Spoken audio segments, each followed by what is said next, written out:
Now it's time for the Hebrew of the Week. We are very close to the end. In fact, this ends the body of Ruth. The genealogy comes last, and we'll get through that probably in two more of these. So let's go ahead and see if you can pronounce the Hebrew here. Here's my attempt. V'haya lak la meshiv nefesh u la kal kale et sheva take. All right, what do we have going on here? So we have a vav and haya, and so straightforwardly it would be and he was. However, in the context, it's probably a converted perfect, Weqatal, which basically you basically make it whatever it needs to be for the context. So this is probably functioning a little bit like a jussive here. And let him, that is this child that Ruth has given birth to, this boy that Ruth has given birth to, and let him be. The B is not off there, but I hope you can get the sense. I'm running out of space on this line. So, and let him be to you. La meshiv. Okay, so this is a fun one. This is worth the video right here. So we have la, which means to. It's a lamative purpose, if you would. And then meshiv. You might see the sheave there, bringing in the sheave. It is a hirik yod. It's shuv, to turn or to return. And with the hirik yod, I'm thinking maybe this could be a Hiph'il of some kind. And with the mem on the front, maybe a Hiph'il participle. So we have an H, a participle, masculine, singular, absolute, going with the him. Let him be to you to cause to return, nefesh, life, soul. Is the way it's sometimes translated, but soul doesn't mean soul in the Old Testament. So life is a better translation. So, and let him be to you to cause to return life to your soul. May he bring back life to your soul because you're an old man and you know how it happens when you get old. I'm feeling it. Anyway, this is fun. A Hiph'il participle, masculine, singular, absolute. To cause to return life to you. And now here's a fun one. This is a piel-polel.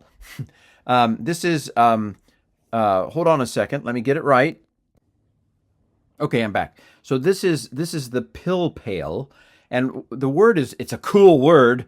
It's the hollow verb cool, and when you wanted to put a hollow verb into the piel or the D stem, I mean the normal way to put something in the D stem is to double the middle consonant, but this is middle weak, right? This is cool.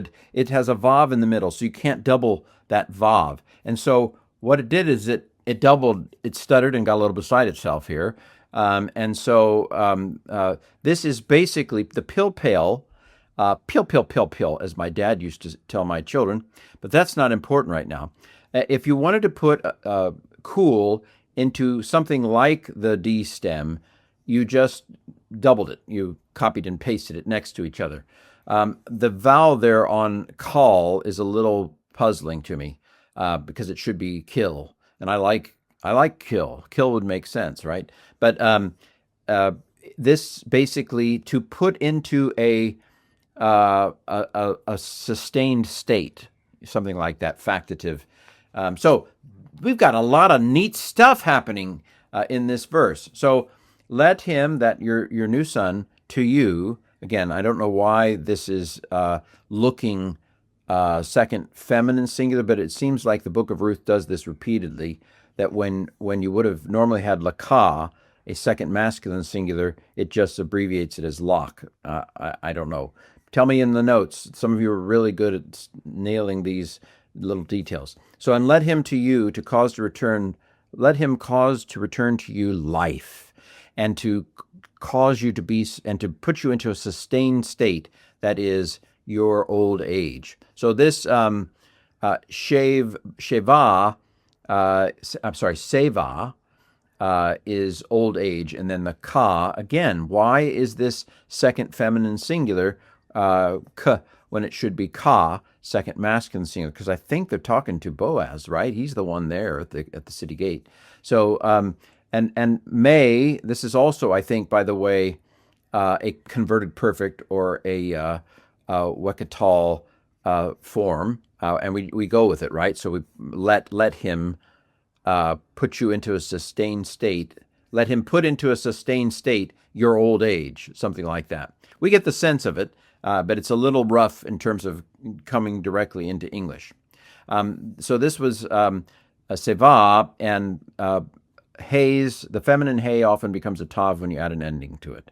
Don't ask why, just memorize or die. So let this offspring cause life to return to you, and let him cause or put your old age into a sustained state for your daughter-in-law. Again, this is clearly talking to Boaz.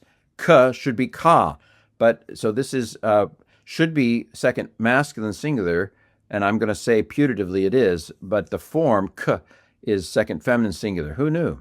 I'm sure somebody's written a dissertation on the use of the second feminine singular suffix instead of the normal second masculine singular in the book of Ruth. Somebody go find that dissertation. So this is, again, Keilah is daughter-in-law. The hay becomes tav because you're adding a suffix onto it, possessive suffix. Man, Hebrew's a lot, isn't it?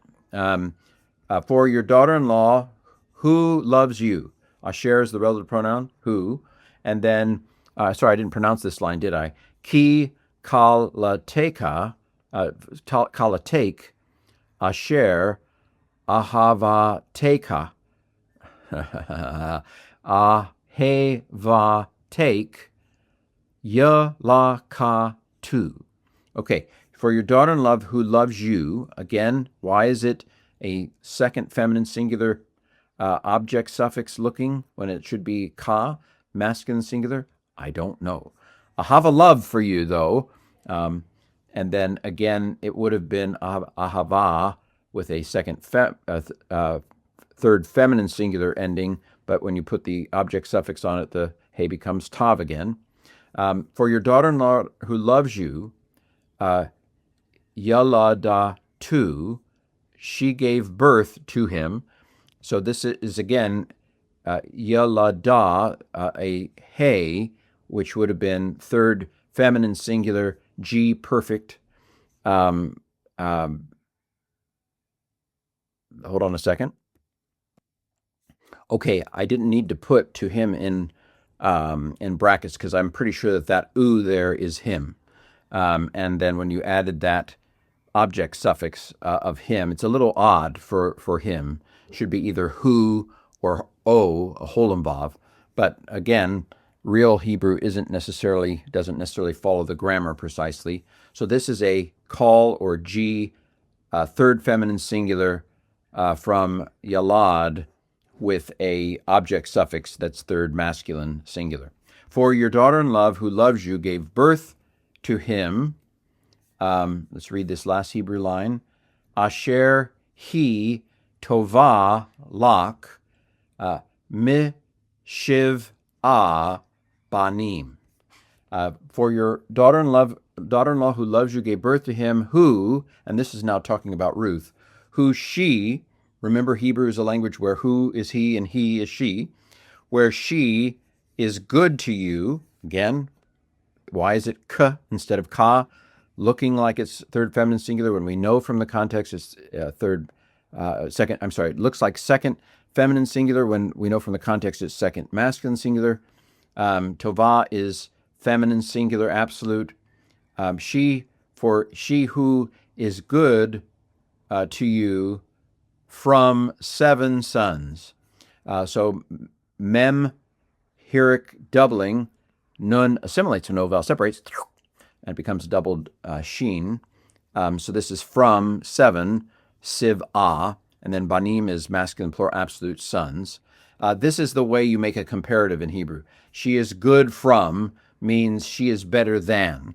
So Ruth is better to you than 7 sons. But that's saying quite a lot in that world. So putting it all together here, so let him, that offspring, be to you a cause to return of life, and a someone who sustains you in your old age. For your daughter-in-law who loves you, Ruth, has given birth to him, and she is better to you than 7 sons. Whew, that's quite a lot there. A lot of really good grammar stuff. The Pilpel was the highlight for me. All right. Again, let me remind you, I have a book called Biblical Hebrew for the Novice that teaches Greek without all the memorization by using the tools to learn the categories. It's available on Amazon. It's available on Shopify. Ebook is available on Amazon. It's available on Shopify for $1 cheaper. I also have a Udemy course, Biblical Hebrew for the Novice, and I have a Hebrew course that learns Hebrew inductively by going through the book of Jonah. I hope to put this whole Ruth sequence also on Udemy next week while I'm in Canada. So I don't know what the price is because it changes. But this has been the Hebrew of the Week.